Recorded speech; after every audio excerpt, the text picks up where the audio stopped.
A nossa próxima mesa será o tratamento do CHC intermediário. Para coordenar a nossa mesa, nós vamos trazer a doutora Rosângela Teixeira, ela é professora titular do Departamento de Clínica Médica da Faculdade de Medicina da UFMG, e ela é membro do grupo de hepatologia do Hospital Felício Roxo, em Belo Horizonte. E o professor Fábio Marinho Barros, ele é hepatologista do Real Hospital Português de Beneficência, em Pernambuco, e vice-presidente da Sociedade Brasileira de Hepatologia.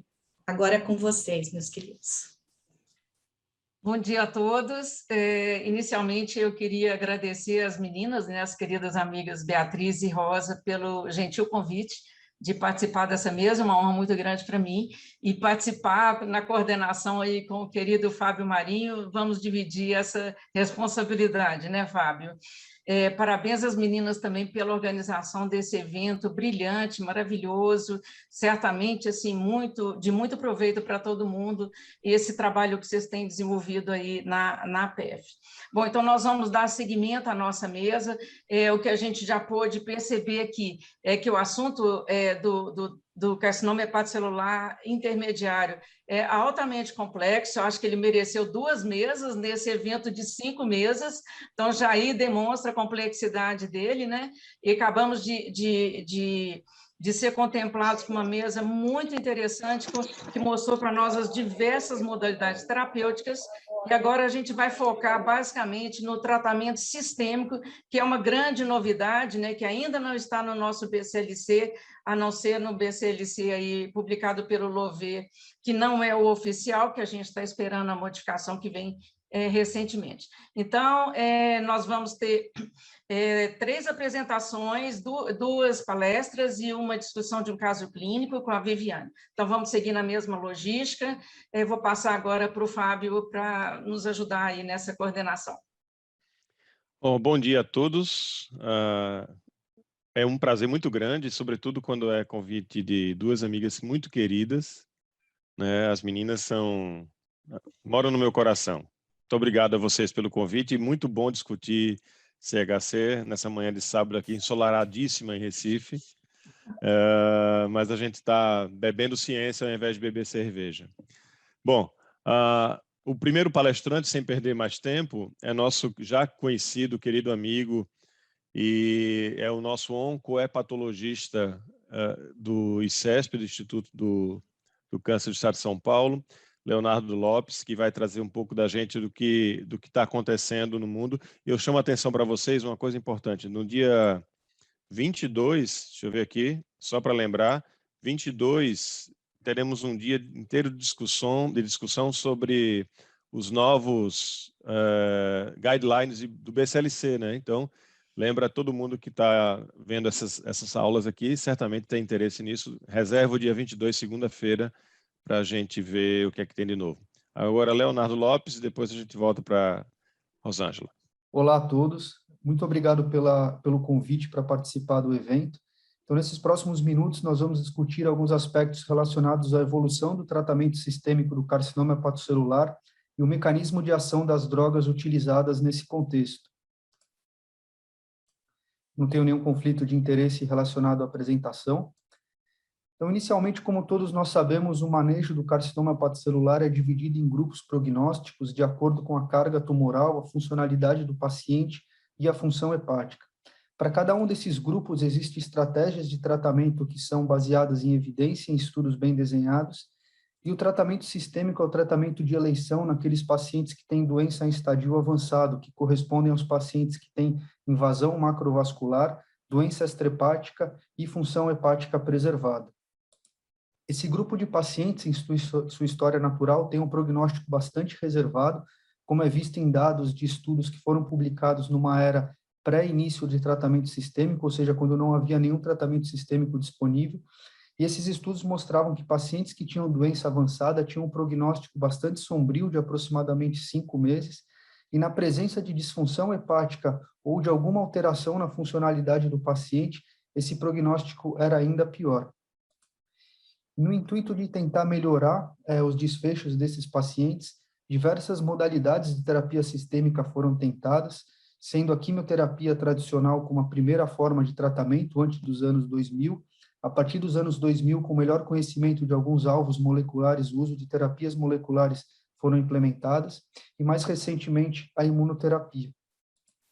Historicamente, o uso da quimioterapia convencional, os primeiros resultados não foram animadores. Por exemplo, o uso da doxorubicina em monodroga foi relacionado a altas taxas de mortalidade, com sobrevidas que chegavam ao redor de poucas semanas. Mesmo o uso de quimioterapias em combinação, como por exemplo FOLFOX, o esquema PIAF, não levaram a ganhos de sobrevida significativos. E ainda a combinação de quimioterapia citotóxica com terapias-alvo, como no caso da doxorubicina e sorafenib, também não levou a ganhos significativos de sobrevida.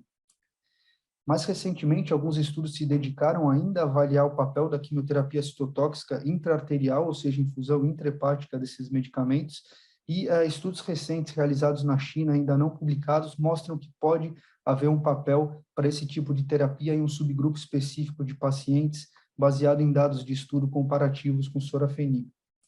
Entretanto, hoje, o uso da quimioterapia citotóxica é bastante limitado, dados os resultados de toxicidade, e os desfechos desses pacientes passaram a ficar um pouco mais favoráveis a partir do melhor conhecimento de alguns mecanismos de carcinogênese envolvido no carcinoma hepatocelular, como, por exemplo, a proliferação celular sustentada, a capacidade desse tumor de gerar vasos sanguíneos, a angiogênese tumoral, e a capacidade desse tumor de evitar a destruição do sistema imunológico. E 3 características muito importantes do carcinoma hepatocelular foram alvos para o desenvolvimento de terapias, como justamente a proliferação celular, a vascularização tumoral e o uso de imunoterapia. Dentro disso, algumas classes de droga que são utilizadas no tratamento do carcinoma hepatocelular, principalmente são os inibidores de tirosina quinase, com ação antiproliferativa e antiangiogênica, exemplo de sorafenib, lenvatinib, cabozantinib, regorafenib. Alguns anticorpos monoclonais com ação antiangiogênica, como, por exemplo, ramucirumab e bevacizumab, e o uso de inibidores de checkpoint imunológicos, ou seja, imunoterapia, como, por exemplo, atezolizumab, ipilimumab e nivolumab. Os primeiros estudos positivos em carcinoma hepatocelular, doença avançada, foram com drogas que tinham alvo principalmente antiangiogênicos, a partir de 2008, com a publicação do estudo SHARP, que utilizou sorafenib, e a partir daí diversas drogas com mecanismo de ação bastante semelhante, como por exemplo lenvatinib, regorafenib, cabozantinib e apatinib, foram testadas em primeira e segunda linha. Esses estudos, de uma maneira geral, mostraram um ganho significativo, ainda que discreto, em sobrevida, a maioria deles contra placebo, uma taxa de resposta discreta, que não ultrapassava 10% na maioria dos estudos, e taxas de evento adverso grau 3 e 4 significativas, características dessa classe de drogas. O mecanismo de ação dos inibidores de tirosina quinase com ação antiangiogênica se baseia no estímulo por um fator de crescimento extracelular que se liga ao receptor. A partir daí, o receptor é dimerizado e ativado e descarrega uma cascata de sinalização intracelular que vai culminar com a proliferação, a sobrevivência celular e a angiogênese. Os inibidores de tirosina quinase são pequenas moléculas que se ligam tanto ao receptor ativado quanto a mediadores dessa cascata de sinalização, impedindo que o sinal seja traduzido até o núcleo e induza esses processos celulares. Cada um dos inibidores de tirosina quinase testados tem alvos específicos, ou seja, receptores específicos para os quais eles bloqueiam, e essa tabela traz exemplo de alguns receptores, sendo que quase todos eles têm ação contra o receptor do fator de crescimento do endotélio vascular, o VEGF-R. Os anticorpos monoclonais têm um mecanismo de ação diferente, eles são moléculas grandes, portanto extracelulares, e, por exemplo, o bevacizumab, usado em combinação com imunoterapia, ele se liga ao fator de crescimento circulante, impedindo com que esse fator de crescimento se ligue ao seu receptor e, a partir daí, descarregue a cascata de sinalização. E o ramucirumab, usado como monoterapia em segunda linha, ele se liga ao receptor, impedindo a ligação do fator de crescimento ao mesmo, e impedindo, portanto, a cascata de sinalização intracelular angiogênica. Um exemplo recente de estudo em primeira linha abordando essas drogas é o estudo REFLECT, publicado no ano de 2018. Esse foi um estudo de primeira linha que utilizou como braço controle o sorafenib, que era a terapia padrão desde 2008, e usou o lenvatinib como braço experimental num desenho de não inferioridade.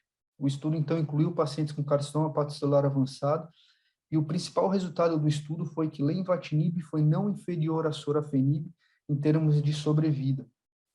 E um dado importante desse estudo é que muitos pacientes, após a descontinuação do estudo, que estavam alocados no braço lenvatinib, receberam sorafenib como segunda linha após progressão, e esses pacientes tiveram números de sobrevida bastante animadores, ao redor de 17 a 21 meses, o que é bastante mais favorável do que a história natural desses pacientes.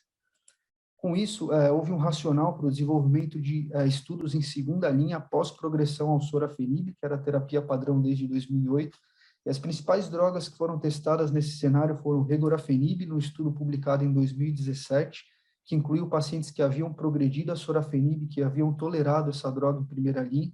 Esse estudo mostrou um ganho de sobrevida global versus placebo. O ramucirumab foi testado em segunda linha após progressão ao sorafenib, naquela população que apresentava alfa-fetoproteína maior que 400, também demonstrando o ganho de sobrevida versus placebo. E mais recentemente, o estudo Celeste randomizou pacientes pós-progressão a sorafenib para cabozantinib versus placebo, também com um ganho significativo de sobrevida. Com isso, as sequências de inibidores de tirosina quinase foram a primeira estratégia que demonstrou ganho de sobrevida.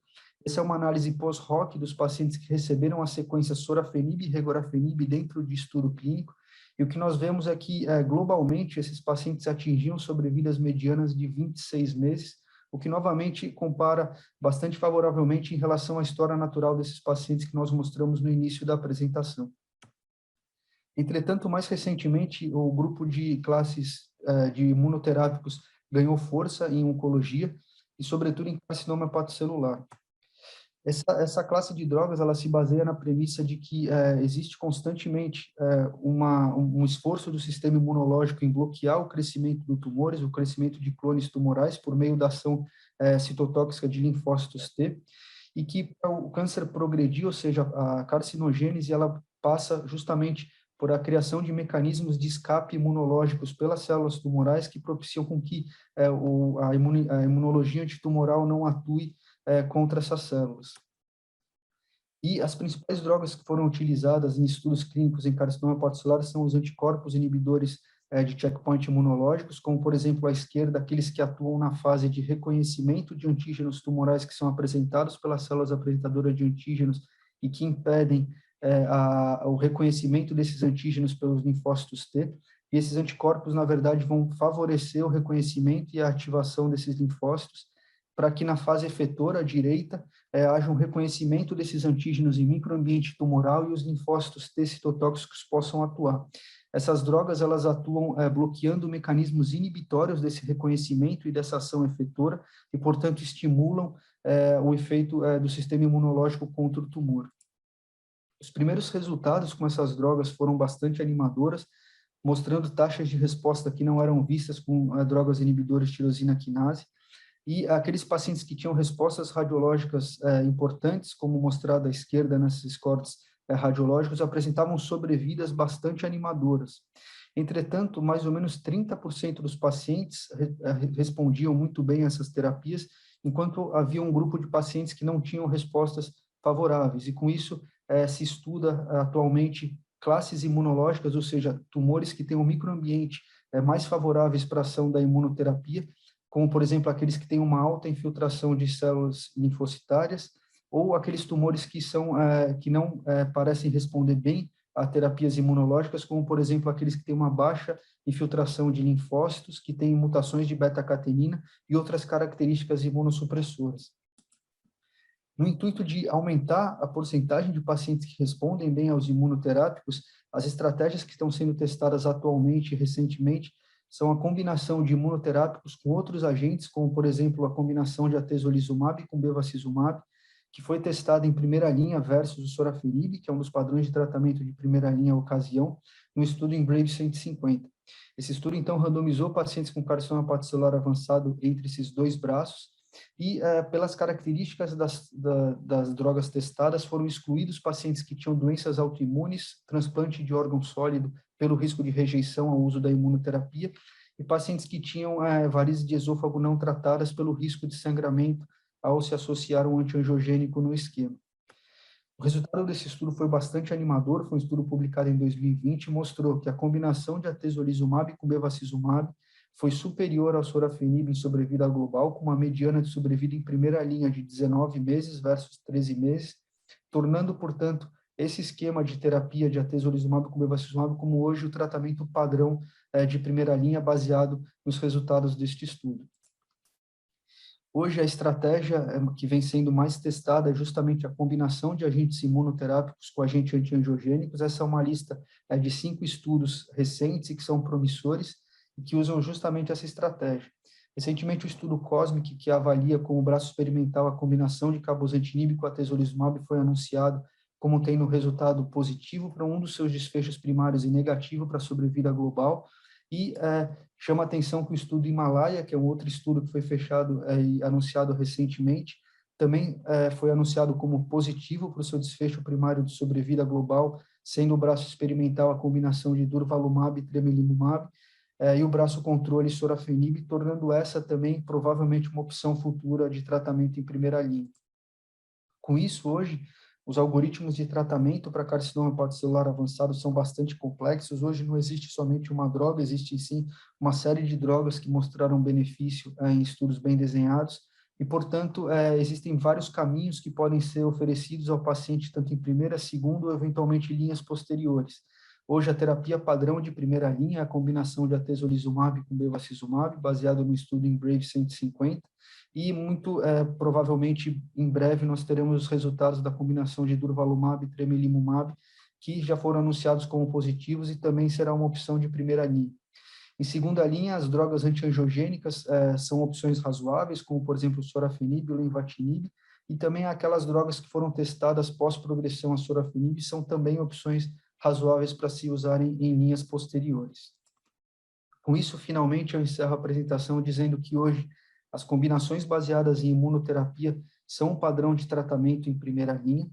O uso de inibidores de tirosina quinase com ação antiangiogênica, que foram os primeiros tratamentos que demonstraram benefício, são opções tanto naqueles pacientes que não podem receber imunoterapia, como, por exemplo, os que têm transplante prévio ou que têm alguma doença autoimune, e também para aqueles pacientes que progridem, ou seja, que falham ao uso de imunoterapia em primeira linha. Com esse aumento da oferta de drogas, é muito provável que a sobrevida desses pacientes antes tão desfavorável agora aumente.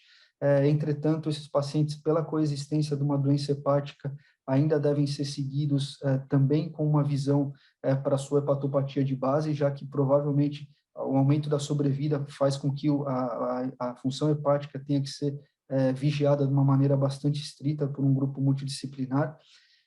O uso da terapia sistêmica provavelmente será implementado em estadios mais precoces, no sentido de evitar recorrência após cirurgia ou ablação, já que muitos estudos estão abordando essa estratégia. E hoje nós não temos mais uma única opção de tratamento sistêmico, como alguns anos atrás, e sim nós temos uma série de drogas que podem ser utilizadas, e a melhor sequência de tratamento deve ser individualizada e baseada em critérios clínicos bastante objetivos. Então, com isso, eu queria encerrar a apresentação. Muito obrigado pela atenção. Excelente, Leonardo. Assim, uma síntese global das imensas, das novas opções terapêuticas aí, complexas opções terapêuticas. E muito obrigada aí pela qualidade, pela excelência da sua apresentação. Nós vamos seguir, então, com agora a apresentação da doutora Aline Lopes Chagas, que vai nos colocar a atualização da diretriz do tratamento sistêmico do carcinoma hepatocelular da SBH. A Aline, que teve um papel fundamental aí, junto com Cássia, né, capitaneando esse novo consenso brasileiro. A Aline é coordenadora da equipe de hepatologia do Instituto do Câncer do Estado de São Paulo e é médica assistente do Hospital das Clínicas da Faculdade de Medicina. Com você aí, Aline. Bom dia a todos. Primeiro, eu gostaria de agradecer a Beatriz e a Rosamar e a toda a comissão científica da APF pelo convite. E hoje eu vou falar para vocês sobre a atualização da diretriz de tratamento sistêmico do carcinoma hepatocelular da Sociedade Brasileira de Hepatologia. E vou trazer para vocês um pouquinho dessa diretriz em como escolher e qual a melhor sequência de tratamento sistêmico para o carcinoma hepatocelular. Essa diretriz, né, essa atualização da diretriz foi coordenada pelo professor Brandão, pela Cássia, por mim, pelo Fábio, mas contou participação de vários colegas para sua realização. A gente sabe que o tratamento do carcinoma hepatocelular evoluiu muito nos últimos anos. E a gente hoje tem disponível vários tipos de tratamento, tanto locorregionais, cirúrgicos, como também tratamento sistêmico do CHC. Em 2018, foi feita uma atualização da diretriz anterior em relação ao diagnóstico e tratamento do CHC. E a gente contou nessa atualização com a participação de um painel multidisciplinar com várias sociedades envolvidas. E o objetivo da diretriz na ocasião foi auxiliar médicos, profissionais de saúde e também formuladores de política de saúde no manejo e na tomada de decisões do paciente com CHC. Entretanto, quando a diretriz anterior foi realizada, a gente só tinha disponibilidade de tratamento sistêmico de 2 medicações no Brasil. Só 2 medicações estavam aprovadas, que eram o sorafenib em primeira linha e o regorafenib. E a gente sabe que nos últimos anos a gente teve uma evolução muito grande em relação ao tratamento sistêmico do CHC, com o surgimento de várias medicações, tanto em primeira quanto segunda linha. Com isso, surgiu a necessidade iminente da gente atualizar a diretriz anterior em relação ao tratamento sistêmico do CHC. E uma coisa muito interessante que a gente observa é que essa evolução ela se acompanhou de um ganho importante de sobrevida para o paciente com carcinoma hepatocelular. Nos estudos iniciais, a sobrevida com tratamento sistêmico era de cerca de 10 meses com os TKIs, e hoje, com tratamento combinado, a gente observa nos estudos sobrevida que chegam a quase 20 meses, de 19 meses. E também foi acompanhada de uma taxa de resposta objetiva muito maior do que a observada nos estudos iniciais. Com os TKIs, a gente tinha uma taxa de resposta por volta de 10%, e hoje a gente tem uma taxa de resposta objetiva que chega a 30% com os tratamentos combinados, com um ganho importante, então, para o paciente em termos de sobrevida e taxa de resposta.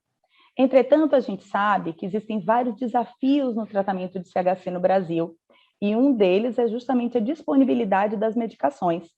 Com isso, foi fundamental que a nossa diretriz se adequasse à realidade brasileira e não simplesmente se baseasse nos estudos internacionais. Como que foi feita a sistemática da diretriz? A gente convidou vários autores a fazerem textos em relação ao tratamento sistêmico do CHC, baseado no nível de evidência. Então, as recomendações baseadas no nível de evidências, esses textos eles foram reunidos e apresentados pelo coordenador de cada módulo, e ao final da apresentação, colocadas recomendações com cada nível de evidência específico para elas. Após as apresentações, foi discutido pelo painel, coordenado por alguns moderadores, e de acordo com a votação e a porcentagem dos painelistas que concordavam com aquela recomendação, foi determinado o grau de recomendação para aquela específica recomendação. E agora a gente vai falar um pouquinho das indicações de tratamento sistêmico de CHC, de como que a gente colocou isso na nossa diretriz. A gente sabe que quando a gente faz a indicação de tratamento sistêmico para o carcinoma hepatocelular, a gente sempre tem que estar em mente 2 objetivos principais, a sobrevida e a qualidade de vida. E, além disso, sempre lembrar que a gente está lidando com um paciente que tem 2 doenças, a cirrose e o carcinoma hepatocelular. Então, além de uma avaliação rigorosa do tumor, é fundamental uma avaliação da hepatopatia, em termos de função hepática, presença ou não de hipertensão portal, presença de complicações da cirrose. E também uma avaliação do estado geral do nosso paciente, em relação ao seu performance status, sua idade, suas comorbidades, entre outras. Em relação à população dos estudos, quem que a gente teve nos estudos em termos de indicação de tratamento sistêmico? Então, nos estudos existentes, a grande maioria dos pacientes onde foi indicado o tratamento sistêmico foram os pacientes com CHC avançado, BCLC-C, que compuseram 78% a 91% dos estudos, todos eles com função hepática preservada. Entretanto, a gente também teve pacientes BCLC-B e pacientes BCLC-A, que corresponderam a uma porcentagem menor, mas também relevante desses estudos.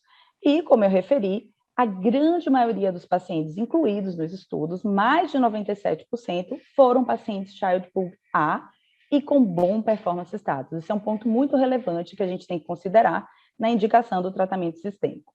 Então, a principal indicação é justamente na população BCLC-C, que é o paciente que tem invasão vascular, tem metástase extrahepática e tem uma função hepática ainda preservada, com bom performance status. Mas também existe evidência científica para indicar o tratamento sistêmico para o paciente com CHC intermediário, que apresenta uma contraindicação à realização de tratamento loco-regional ou que apresenta uma progressão, uma doença progressiva após o seu tratamento loco-regional, sem indicação de novo tratamento, e que ainda tem função hepática preservada. Esse é o conceito que a gente chama de migração de tratamento, onde a gente vai oferecer o tratamento do estadio posterior àquele paciente que já não tem indicação de tratamento do seu estadio. Em relação à função hepática, a gente, como demonstrou nos estudos originais, foram incluídos apenas pacientes Child A, mas a gente tem estudos de vida real, principalmente com sorafenib, a grande maioria deles com sorafenib, que demonstram que o paciente com função hepática Child B, ele tem uma sobrevida inferior ao paciente com função hepática Child A. O Gideon foi um grande estudo que demonstrou isso, mas tiveram vários outros. Entretanto, uma coisa muito interessante que Gideon e outros estudos mostraram foi que, apesar de uma sobrevida menor, o paciente com Child B, ele consegue tolerar bem a medicação, principalmente o sorafenib. E o nível de eventos adversos é semelhante nos dois grupos. Então, é uma medicação que pode ser administrada no paciente Child B, diferente do paciente Child C. Um estudo bem interessante da Cássia Leal mostrou que nem todo Child B é igual, né? Então, a gente tem um subgrupo de pacientes Child B, que é o Child B7, que apresentam uma sobrevida intermediária entre o Child A e o Child B mais avançado, e que esse é um grupo de pacientes que pode se beneficiar do tratamento sistêmico. E outros estudos demonstraram achados semelhantes. Então, como ficaram as nossas recomendações em relação à indicação de tratamento sistêmico? O tratamento sistêmico está indicado no paciente com CHC avançado, BCLC-C, com função hepática preservada, Child A, e para isso a gente tem um nível de evidência A e um grau de recomendação 1. E ele também está indicado no paciente com CHC precoce ou intermediário, que tem uma função hepática preservada e que não são candidatos ou progrediram ao tratamento loco-regional, que é o conceito de migração de tratamento. Para isso, a gente tem um nível de evidência A e um grau de recomendação 1. E ele também pode ser indicado em pacientes selecionados que apresentem Child B, preferencialmente Child B menor ou igual que 7. Nível de evidência C, grau de recomendação 1. E qual a melhor opção de sequenciamento? Como que a gente vai fazer essa escolha? Quando que a gente vai indicar na primeira linha a monoterapia com TKIs e quando a gente vai indicar a combinação com a atezolizumab com bevacizumab? Quando que a gente vai escolher cada tratamento? E no que é que a gente vai se basear? Bom, a gente tem que basear em vários parâmetros. Primeiro, nas evidências científicas existentes. Então, nos critérios de inclusão e exclusão de cada estudo, nos endpoints primários e secundários. Então, como a gente viu, a maioria dos estudos incluiu o paciente Child C, ou paciente BCLC-C e Child Pug A com bom performance status. Temos que observar também se o paciente tem invasão vascular de grandes vasos, se o paciente tem invasão de via biliar, que foi excluído de alguns estudos. E características do próprio paciente. Se é um paciente com bom performance status, que tem uma função hepática preservada, os sintomas relacionados à doença e a presença ou não de comorbidades, se esse paciente faz parte de alguma população especial, como, por exemplo, o paciente transplantado ou que tem doença autoimune, são pacientes que a gente sabe que a imunoterapia está contraindicada, se é um paciente que tem uma função hepática mais comprometida. O risco de sangramento desse paciente, e a gente sabe que a etiologia da doença de base provavelmente também vai ser um fator determinante no futuro na escolha do tratamento. Também devemos levar em consideração características tumorais, como eu falei, presença de invasão vascular de grandes vasos, presença de invasão de via biliar, a característica do medicamento em combinação com as comorbidades do paciente, então quais são os eventos adversos esperados para aquele tratamento, qual é o seu perfil de segurança. E um ponto muito importante no nosso país é o acesso, ou seja, a disponibilidade daquele medicamento naquela região e o custo do tratamento. Além disso, também devemos levar em consideração outros aspectos, como a preferência do paciente, a questão da infusão em ambiente hospitalar versus tratamento oral e alguns biomarcadores. Até o momento, a gente só tem a alfa-fetoproteína para definir um tratamento de segunda linha, que é o ramucirumab, mas a gente espera que no futuro a gente tenha outros biomarcadores. E também um ponto muito importante, a qualidade de vida do paciente. E qual foram as nossas recomendações, então, de tratamento sistêmico de primeira linha?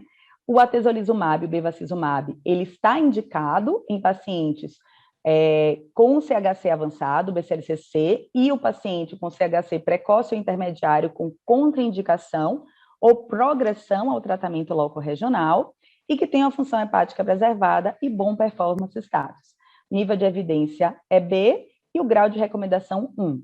Então, a atezibeva é hoje a primeira opção de terapia sistêmica, é a primeira linha para o CHC nessas indicações com nível de evidência B e grau de recomendação 1.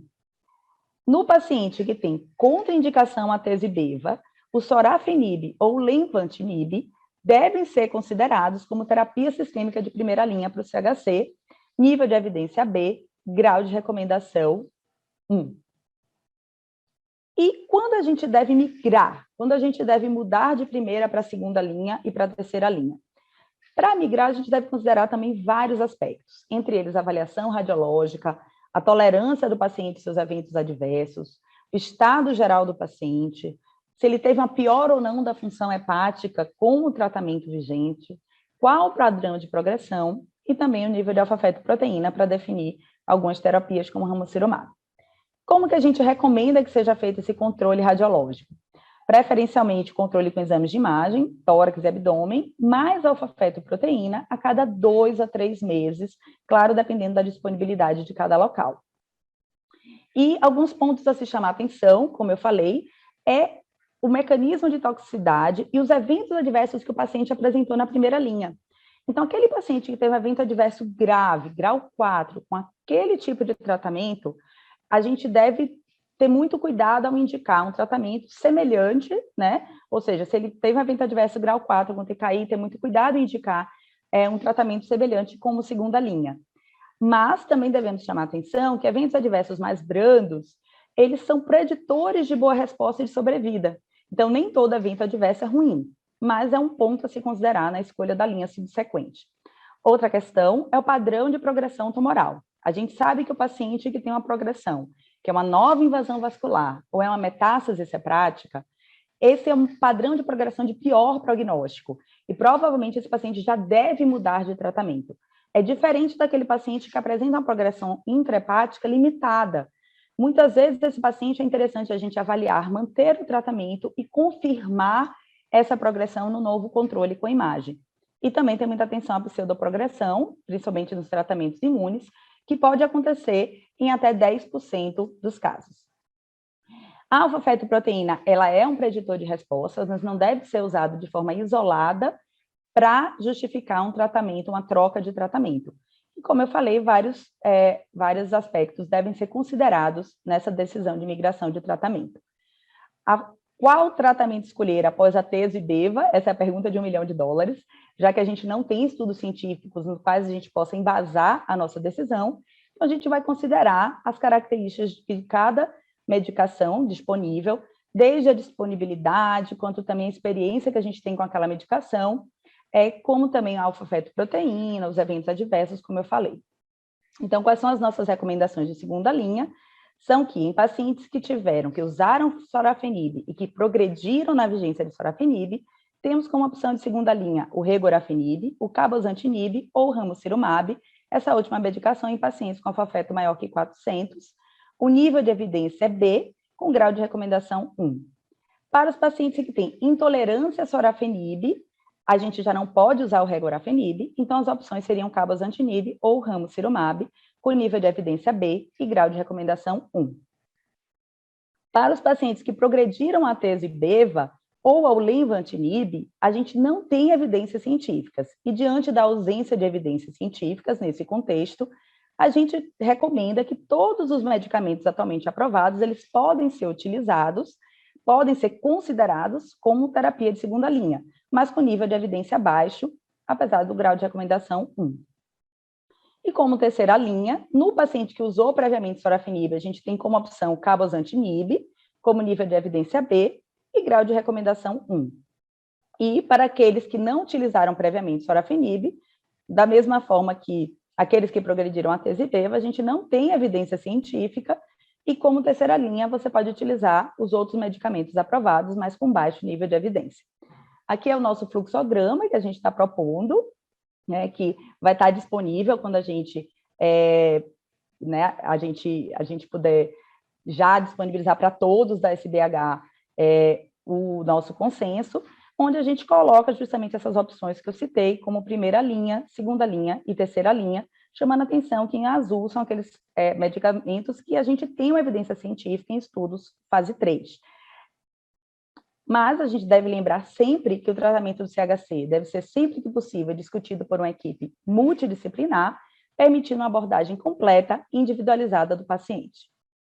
E que a gente tem que contar com esse apoio multidisciplinar durante todo o tratamento e manejo do nosso paciente.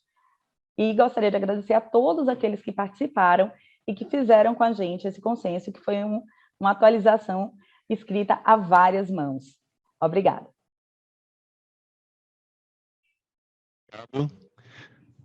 Agora é comigo. Obrigado pela apresentação. É sempre bom vê-la, Aline. E agora eu quero apresentar a vocês a doutora Viviane Mello, conhecida de todos. Vivi, obrigado por estar aqui, compartilhar com a gente um caso clínico desse multifacetado BCLCB.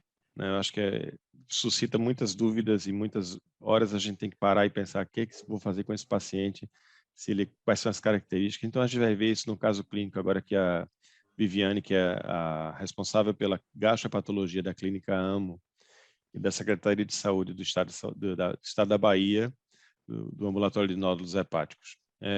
Vivi, por favor.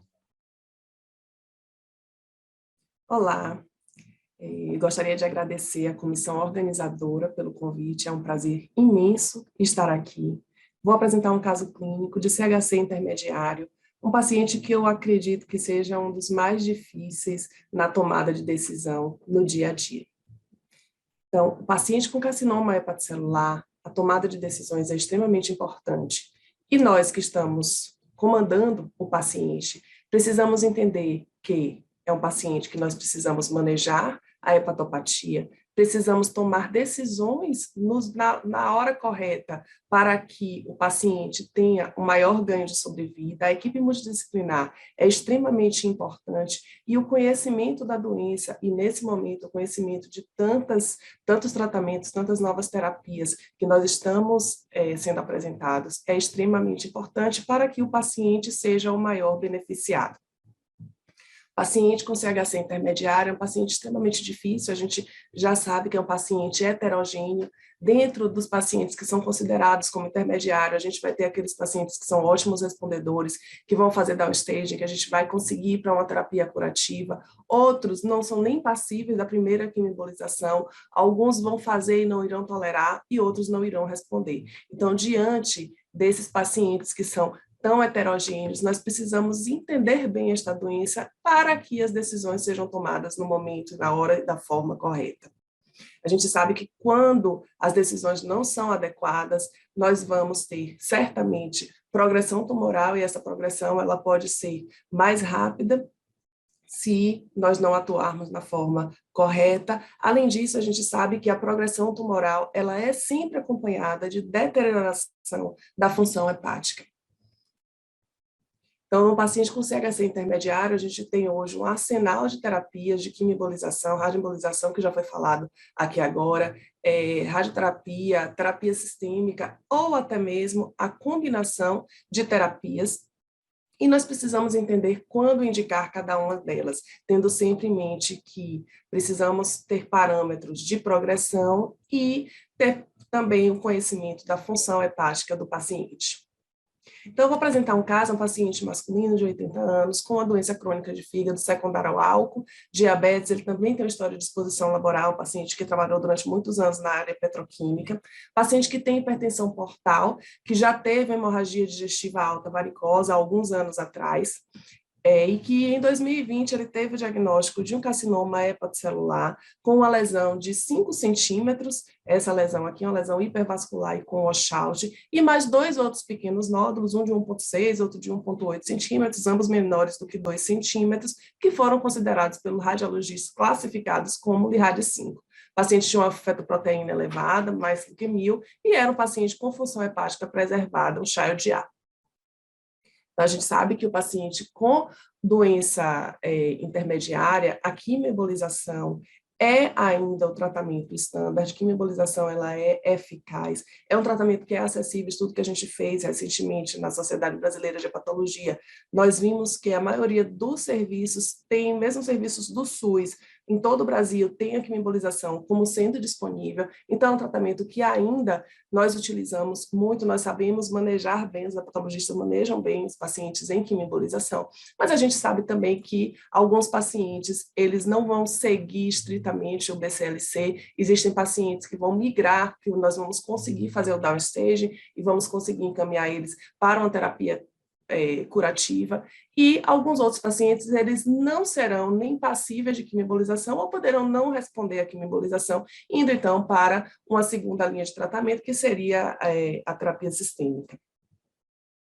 Então, os fatores que vão influenciar na tomada de decisão na primeira quimioembolização, nós temos algumas estratégias de tratamento. Pacientes que têm um volume tumoral menor, nós podemos partir para uma terapia mais agressiva, tentando buscar cura com cirurgia ou a combinação de quimioembolização e radiofrequência, tentando dar o stage, tentando levar ele para o transplante. Mas alguns pacientes, eles têm uma doença multifocal, mas com função hepática preservada, o paciente que tem um volume tumoral maior, que já não será passível de uma terapia curativa. E aí a gente tem algumas outras opções, como a quimioembolização, a radioembolização, terapia sistêmica precoce, em alguns casos também a radioterapia, e pacientes com uma doença multifocal, mas que já tem algum grau de disfunção hepática. Esses pacientes estão numa situação um pouco mais complexa. Algumas terapias sistêmicas a gente pode fazer uso, mas alguns dos pacientes também irão para cuidados paliativos exclusivos diretamente.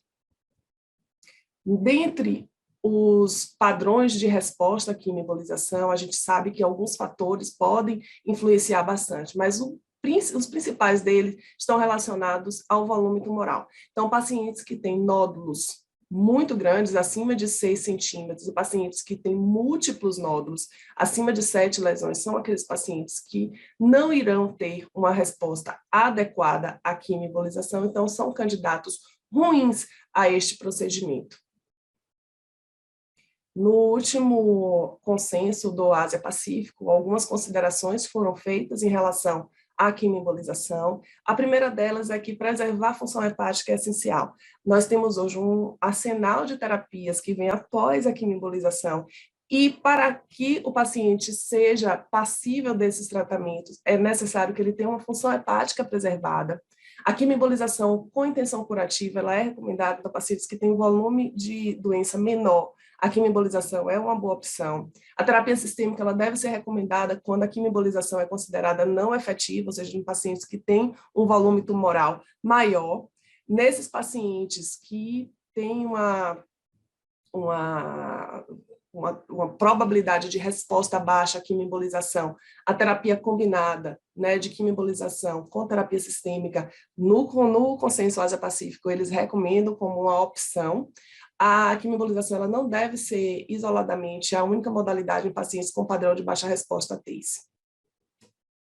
Alguns fatores prognósticos, né, que devem ser considerados: existem fatores do doente, como a função hepática, o score de Albi, que ele vem sendo cada vez mais utilizado por ser mais objetivo do que o Child. Temos também o MELD, que nós utilizamos em pacientes em lista de transplante. A presença ou ausência de hipertensão portal também pode influenciar. E existem fatores do tumor, como a alfa-fetoproteína mais alta, que é o caso daquele paciente, o grau histológico, o volume tumoral, a distribuição da doença no fígado, a presença ou não de invasão vascular e a presença de metástase à distância são fatores que são considerados como prognósticos para os pacientes com carcinoma hepatocelular. Então, nesse caso do nosso paciente, o paciente foi submetido a 2 sessões de quimioembolização. E após as 2 sessões, aquelas lesões menores, elas já estavam tratadas, foram consideradas como Lerades tratado não viável.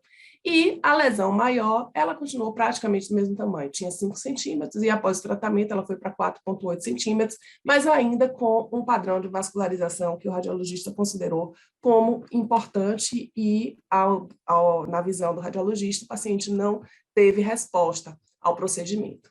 Então, naqueles pacientes que não respondem à quimioembolização, como devemos proceder? Existem alguns fatores que nós devemos considerar, como a função hepática, se o paciente continua tendo função hepática preservada ou não, o tipo de progressão, se a progressão foi com invasão vascular, que o paciente já não teria indicação de forma alguma de continuar em quimioembolização, se foi o aparecimento de uma nova lesão ou de uma lesão extrahepática, também devem ser fatores considerados, o volume tumoral, se é baixo ou se é alto, e extremamente importante, o acesso à terapia. Muito do que a gente vai decidir vai depender do que aquele paciente vai conseguir fazer. Existem realidades diferentes no nosso país, nos diferentes estados, e em relação a se o paciente é ou não do SUS, se o paciente tem acesso a terapias de ponta, certamente ele vai ter um tratamento mais eficaz. Então, habitualmente, hoje, o que acontece é que se o paciente está em quimioembolização e ele não tem uma resposta adequada após a segunda TACE, o indicado é que ele vá para a terapia sistêmica. Só que em medicina, nada é para sempre. Né? Então, recentemente foi publicado esse estudo em que foi visto que os pacientes que estavam, foram mais de 4.000 pacientes que estavam em quimioembolização, e o que foi visto foi que 50% dos pacientes que não responderam à quimioembolização, que não tiveram resposta até a segunda quimioembolização, na terceira eles podiam responder. Então, a resposta à quimioembolização, ela pode vir na terceira quimioembolização, que era uma coisa que a gente já tinha considerado como não sendo verdade, a gente parava na segunda, então, assim, talvez a gente precise ir até a terceira, mas acho que ainda temos muito que aprender com esses pacientes. Então, eu gostaria de saber, né, dos nossos debatedores, nesse caso, que o paciente tinha 3 lesões, 2 delas são consideradas como tratadas, e a gente agora está com uma lesão só. Um paciente que é chardeado, que teve hemorragia digestiva há muito tempo atrás, mas que agora está bem. Né? Quais seriam as nossas opções? Cirurgia, né? A gente pode considerar aquelas 2 lesões menores tratadas, né? Ou até fazer algum tratamento a mais, uma ablação a mais na área que foi tratada, e encaminhar esse paciente para a cirurgia, buscando a cura. Persistir na quimioembolização, já que as 2 outras lesões foram tratadas, a gente tem agora apenas uma lesão, podemos indicar radioembolização para esse paciente, ou a radioterapia, vamos para a terapia sistêmica, ou vocês me sugerem uma combinação de alguma dessas terapias. Acho que todas essas possibilidades são viáveis e eu gostaria de ouvir a opinião dos experts. E a outra pergunta que eu tenho a fazer é, será que a quimioembolização perderá o seu lugar? Pelo menos para aqueles pacientes que tenham a disponibilidade de acesso a algum outro tratamento que seja mais efetivo. Nós ainda, daqui a algum tempo, estaremos fazendo quimioembolização. Então, a gente tem algumas perspectivas novas, acho que tudo que a gente está discutindo agora, talvez daqui a alguns meses, seja completamente diferente, porque temos muitos estudos em neoadjuvância, em adjuvância, muitos estudos de terapia combinada, terapia locorregional associada à terapia sistêmica, mas eu acho que talvez a terapia sequenciada e individualizada, e aí nós teremos uma dependência grande das abordagens multidisciplinares para o paciente com CHC, acho que é o que vai estar vigente em algum tempo. Era isso que eu queria falar para vocês e aguardo a discussão. Muito obrigada pela atenção. Muito bem. Voltamos aqui. Vivi, obrigado. Agora todos estamos presentes na sala. Acho que a gente pode começar a nossa discussão. Rosângela, quer conduzir?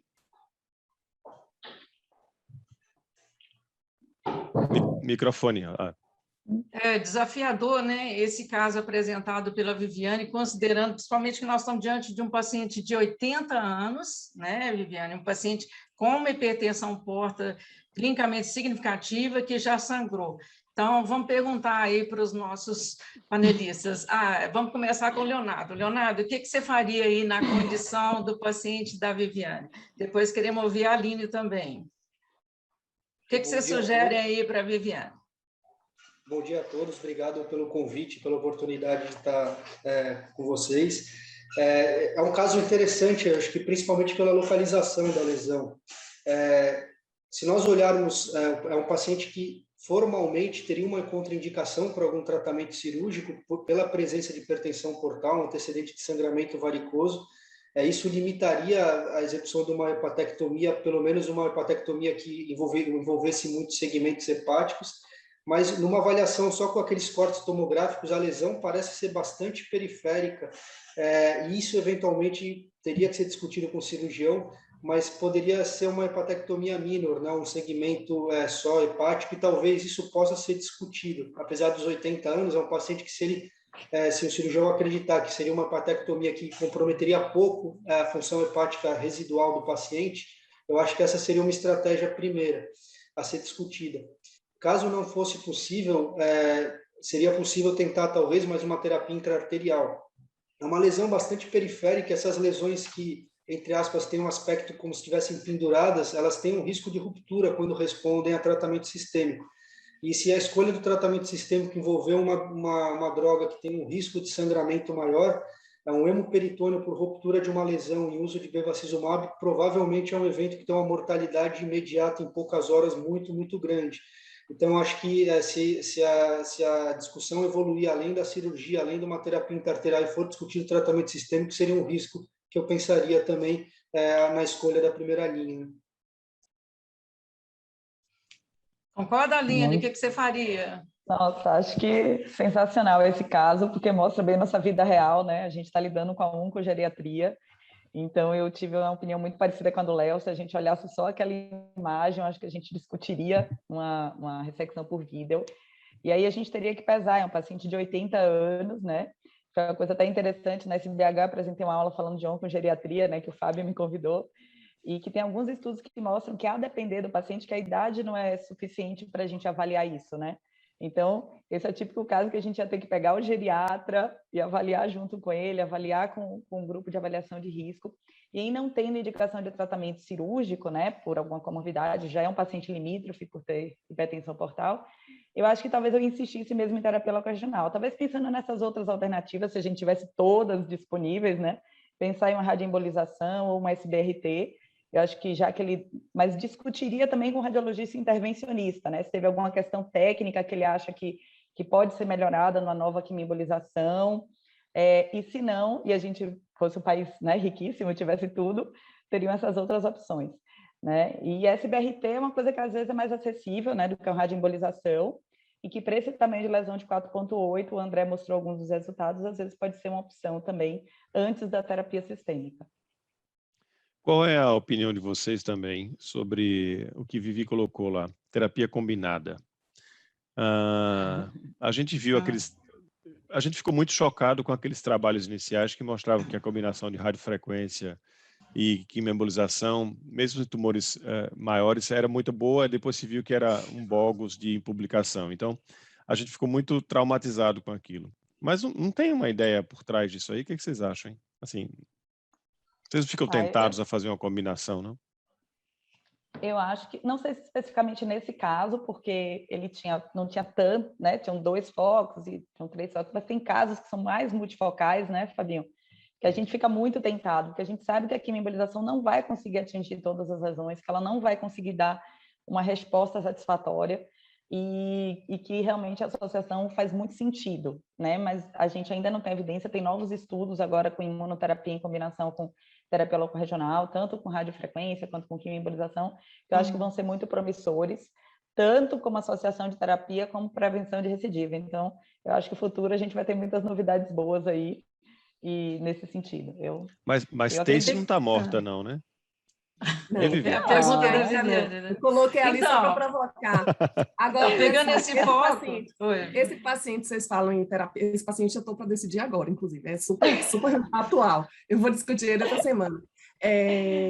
Quando a gente fala em quimioembolização, aquelas 2 lesões menores, né, que assim, nesse momento elas são lesões que não têm nenhuma área viável, né? Eu, sinceramente, eu fico receosa de encaminhar o paciente para cirurgias com 2 lesões que foram tratadas com quimioembolização. Assim, a tendência é que em algum momento essas 2 lesões recidivem, né? Então, a cirurgia no paciente de 80 anos que já teve hemorragia digestiva, acho que hipertensão portal nem sempre é um fator limitante, a gente consegue operar pacientes com hipertensão portal, mas que nunca tiveram sangramento. Então, assim, cirurgia eu fico meio receosa por conta disso. Mas eu acho que a gente tem que começar a pensar em sempre tender a levar o paciente para a cura, né? Mesmo que a gente arrisque um pouco mais. E aí eu fico muito tendenciosa, se eu conseguir, porque esse paciente ele não tem, ele é SUS, se eu conseguir fazer uma radioterapia ali naquela lesão, porque eu retardaria um pouco a terapia sistêmica. Eu acho que ficar insistindo na embolização não vai trazer muito benefício para ele, né? Vai ser a opção se eu não tiver outra coisa para poder fazer, mas se eu conseguir fazer uma radioterapia ali, acho que vai ser minha opção. Eu queria puxar um pouquinho o foco, Aline, eu queria puxar um pouquinho o foco aqui da nossa mesa para o tratamento sistêmico do carcinoma hepatocelular intermediário, e eu queria lembrar um pouquinho aquele estudo Táticos lá que mostrou que não teve grande vantagem a associação de TACE com o sorafenib.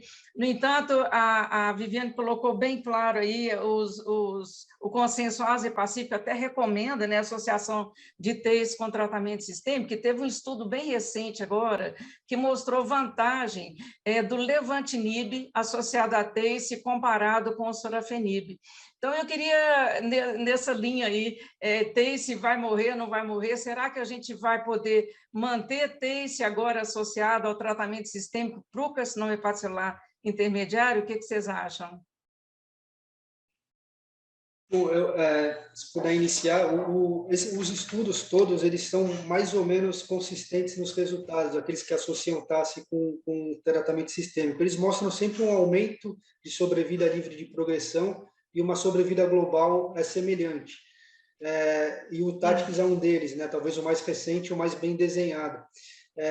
A questão que eu imagino é que, provavelmente, o que acontece, nós estamos adiantando a primeira linha de tratamento, e, obviamente, entre adiantar uma linha, isso dá um tempo maior para a progressão. No entanto, na progressão, a gente não tem aquela linha que foi usada, entre aspas, na adjuvância da TACE.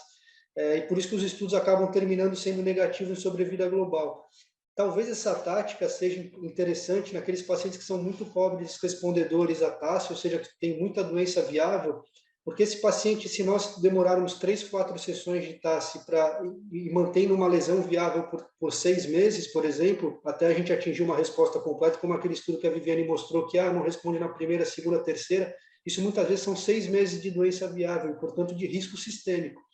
E o tratamento local não trata a doença sistêmica, né?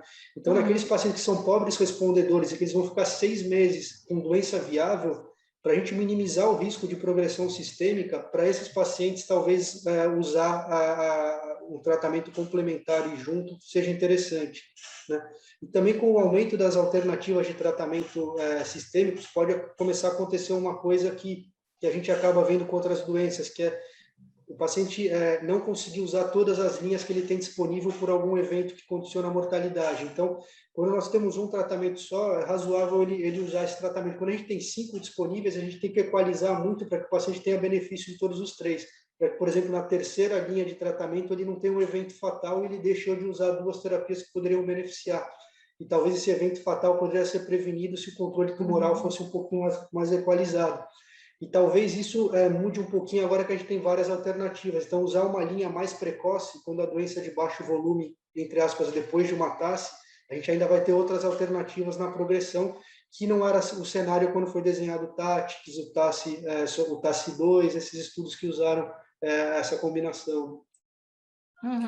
Como estratégia, nos pacientes do SUS, o que eu tenho feito quando eu vejo que o paciente tem um padrão de resposta ruim à quimioembolização, porque eu não tenho terapia sistêmica disponível de imediato. Então, quando eu vejo que o paciente tem um padrão ruim de resposta, aí eu encaminho ele para uma TACE e já peço a terapia sistêmica, porque eu sei que vai levar 2, 3 meses. Então, assim, ele faz uma quimioembolização, dá uma segurada, que eu acho que é uma estratégia que é interessante para alguns serviços que não têm a terapia sistêmica disponível, que é o meu caso. Então, eu faço a quimioembolização, enquanto isso eu vou pedindo, porque eu sei que ele vai progredir. A gente já sabe que a resposta vai ser ruim, e aí eu já vou pedindo, vou adiantando. E às vezes serve para você, para guiar você nesse pedido? Como assim?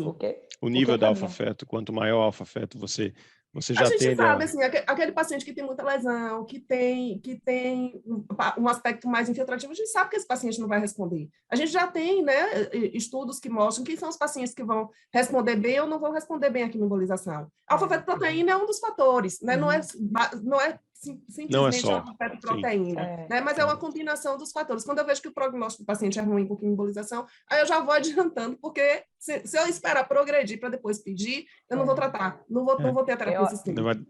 Perdeu o timing, né? Eu A acho gente que está aquilo que a esgotado Vivi no colocou, tempo, né? né? Oi, Estamos. diz, Acho que Aline. só complementando, acho que aquilo que a Vivi colocou, né? A gente tem que subdividir melhor o BCLCB, CHC intermediário, para poder encontrar esse grupo que vai se beneficiar de terapia sistêmica associada, né? E eu acho que esse vai ser o segredo futuro, né? Só para complementar. Olha, a Rosamar já apareceu aqui, ó. A Rosa já apareceu, mas tem uma pergunta aqui do professor Flair que eu queria amarrar com uma outra questão. Ele pergunta qual o risco de várias sessões, deve ser de TACE aí, para disseminar a doença fora do fígado. Eu aproveito para perguntar, há ou não há limite de TACE, sessões de TACE? Então, existe esse risco de disseminar, que é a pergunta do professor Flair. Então, a gente podemos limitar em 2, como dizem os nossos guidelines, ou a gente pode fazer 3, quem sabe 4, se houver tolerância e boa resposta. O que vocês acham? Ou vamos migrar, Leonardo? Eu sei que o Leonardo não é muito fã de ficar repetindo o TACE, né? Prefere o tratamento sistêmico. É isso, Leonardo? Não, eu acredito, existe um racional para o que o professor Flair colocou, que quando se induz muita hipóxia no tecido, você aumenta o RIF, que é o fator induzido por hipóxia, e o RIF é o fator de transcrição para fator de crescimento, inclusive o VEGF e outros que são procarcinogênicos.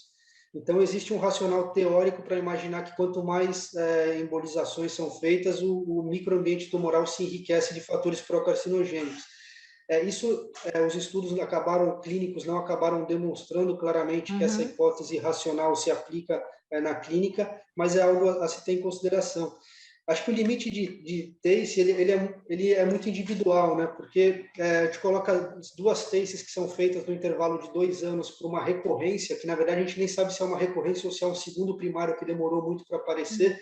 Isso, eu acho que o limite não é tão estrito. Agora, um paciente que fez uma TACE, não respondeu naquela lesão, em 2 meses apareceu uma segunda lesão, eu diria que aí a gente está tratando localmente uma doença sistêmica, ou seja, a gente está tratando a ponta do iceberg e a doença está trabalhando por baixo da gente, né, vamos dizer assim. Você tem que ter cuidado para não insistir numa coisa que vai piorar a função hepática do paciente. Você vai, né? A gente vê muito isso na prática, né? Então as pessoas insistem porque às vezes é disponibilidade mesmo, que só tem aquilo ali, mas aí vai e termina por piorar a função hepática do paciente. É isso, né, Rosamar? Então, infelizmente, nós vamos ter que passar para outra mesa, a gente está com o tempo mais estourado. Acho que não tem mais perguntas, eu até teria uma, mas vou deixar. Ok, Rosa. Muito obrigada. Gente, parabéns aí aos apresentadores, excelente mesmo. Agradeço imensamente essa oportunidade. Obrigada. E que nós possamos nos encontrar em breve, pessoalmente. Sim, espero.